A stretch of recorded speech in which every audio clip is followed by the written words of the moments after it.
मित्रहो, उद्धव ठाकरे यांची शिवसेना फोडल्याचं बक्षीस म्हणून भारतीय जनता पक्षानं एकनाथ शिंदे यांना मुख्यमंत्रीपद दिलं. भाजपच्या नेत्यांना हे अजिबात मान्य नव्हतं, पण त्यांना ते नाईलाजानं का होईना पण सहन करावं लागलेलं आहे. तरीही दुसऱ्यांदा सुद्धा आपल्यालाच मुख्यमंत्रीपद मिळावं हे एकनाथ शिंदे यांची अपेक्षा होती, इच्छा होती. पण दुसऱ्या वेळी मात्र भाजपानं त्यांना पद्धतशीर दूर ठेवलं. एवढंच काय, महायुतीत असणारं एकनाथ शिंदे यांचं महत्व जाणीवपूर्वक कमी करण्याचा प्रयत्न सतत भाजपानं केलेला आहे. जेवढी म्हणून कोंडी करता येईल तेवढी कोंडी भाजपानं एकनाथ शिंदे यांची केलेलीच आहे. आता एकनाथ शिंदे काही करू शकत नव्हते. मागचे रस्ते गुंडाळले गेलेले आहेत, त्यामुळे तोंड दाबून भुक्यांचा मार सहन करण्यापलीकडे एकनाथ शिंदे यांच्या हाती काहीही उरलेलं नाही. एक ना एक दिवस शिंदे गटाला भाजपामध्ये विलीन होण्याची वेळ नक्की येईल असं राजकीय जाणकारांना आजही वाटतं. संपत चाललेला आपला प्रभाव पुन्हा सिद्ध करण्यासाठी एकनाथ शिंदे यांच्याकडून अजून सुद्धा उद्धव ठाकरे यांची शिवसेना पोखरण्याचं काम सुरूच ठेवलं गेलं आहे. केंद्रीय गृहमंत्री अमित शहा यांची स्तुती करताना एकनाथ शिंदे अजिबात थकत नाहीत.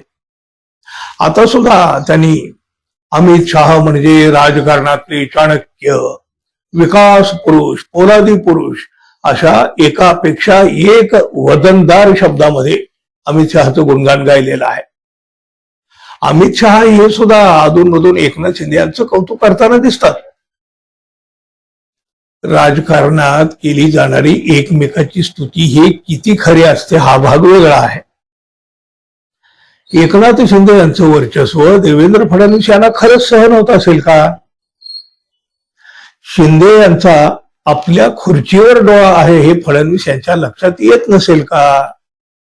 आणि मग बाकीचं सगळं राजकारण यामध्ये आलं. पण आता तर एक अशी बातमी बाहेर आलेली आहे की या बातमीमुळे खळबळ उडाली नसती तरच नवल म्हणावं लागलं असतं. भारतीय जनता पक्षाकडून एकनाथ शिंदे यांना थेट मुख्यमंत्री पदाची ऑफर देण्यात आल्याची ही मोठी चर्चा आहे. ऍडव्होकेट असीम सरोदे यांनी याबाबत पोस्ट केल्यामुळे महाराष्ट्राच्याच नाही तर देशाच्या राजकारणात सुद्धा मोठी खळबळ उडाली आहे. एकनाथ शिंदे यांनी उद्धव ठाकरे यांच्या शिवसेनेला आता दुसऱ्यांदा खिंडार पाडलं म्हणून भाजपावाले सध्या एकनाथ शिंदे यांच्यावर खुश आहेत. आणि याच दरम्यान असीम सरोदे यांची पोस्ट आलेली आहे. एकनाथ शिंदे यांना मुख्यमंत्रीपद देण्यास भाजप तयार आहे, पण त्या बदल्यामध्ये जी अट ठेवली गेली आहे ती मात्र शिंदे गटाचं अस्तित्व पुसून टाकणारी आहे.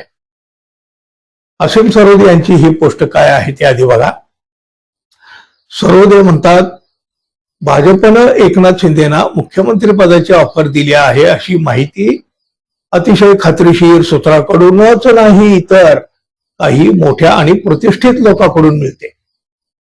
खरी गंमत म्हणजे मुख्यमंत्री पदाच्या बदल्यात भाजपनं शिंदे यांच्या समोर एक अट ठेवलेली आहे की शिंदे गट भाजपामध्ये विलीन करायचा.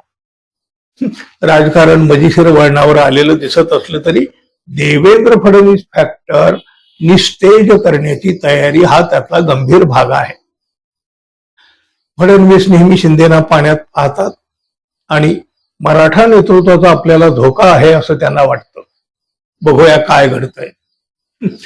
बघा, खूप कमी शब्दामध्ये खूप काही सांगून टाकलाय असीम सरोदे यांनी. पडद्याआडच्या राजकारणामध्ये हे सगळं काही असं घडत असेल तर शिंदे गटाचं अस्तित्व नष्ट करण्यासाठीच ही भाजपाची मोठी खेळी म्हणावी लागेल.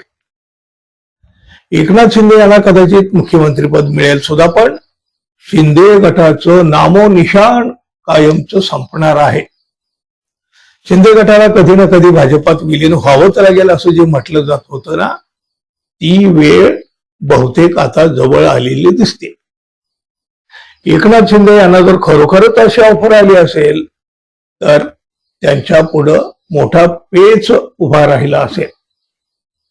पडद्याआडच्या राजकारणात काहीतरी मोठं घडतं हे मात्र नक्की. एकूण या राजकारणाबाबत तुम्हाला काय वाटतं मित्रांनो, जरूर सांगा. आणि आपण अजून आपल्या चॅनलला सबस्क्राईब केलं नसेल तर कृपया सबस्क्राईब करावं ही अपेक्षा आहे. धन्यवाद. पुन्हा भेटू. नमस्कार.